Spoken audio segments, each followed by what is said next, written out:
Notre pays est bouleversé par la remontée en puissance du coronavirus et de ses variants. Les frontières maritimes demeurent toujours fermées.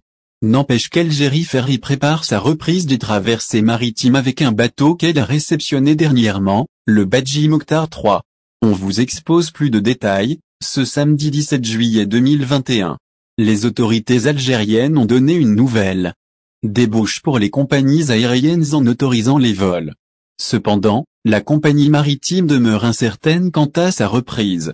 Suspendue depuis mars 2020, aucune nouvelle date de sa reprise officielle n'a été fixée. Un événement qui n'a pas arrêté le nouveau navire d'Algérie Ferry, baptisé Badji Mokhtar 3, de mettre les voiles droit vers notre pays. C'est ce que rapporte Voyager DZ. Effectivement, Algérie Ferry l'a appris vendredi, dans une vidéo publiée sur sa page Facebook.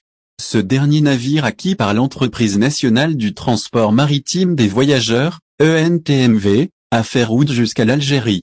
Pour qu'ainsi la compagnie maritime nationale se dote d'un nouveau navire d'une capacité de 1800 passagers et 600 véhicules. Le navire est équipé de 1500 lits ainsi que d'une dizaine de suites. 2 zones de restauration et un salon de thé sont disponibles, ainsi que des aires de jeu pour enfants, une salle de sport et un espace pour la prière. Ce nouveau car ferry a coûté 142 millions d'euros à l'ENTMV. Il a été construit au chantier de Guangzhou Shipyard International en Chine.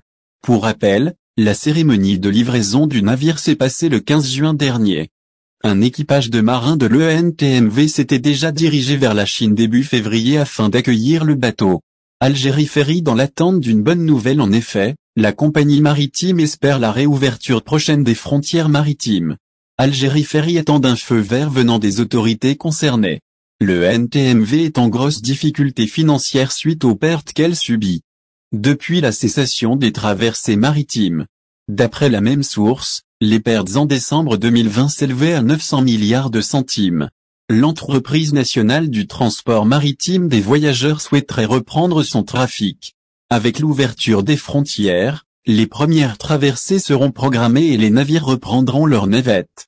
L'entreprise pourra ainsi reprendre le cours normal de son activité et tenter de remonter la pente.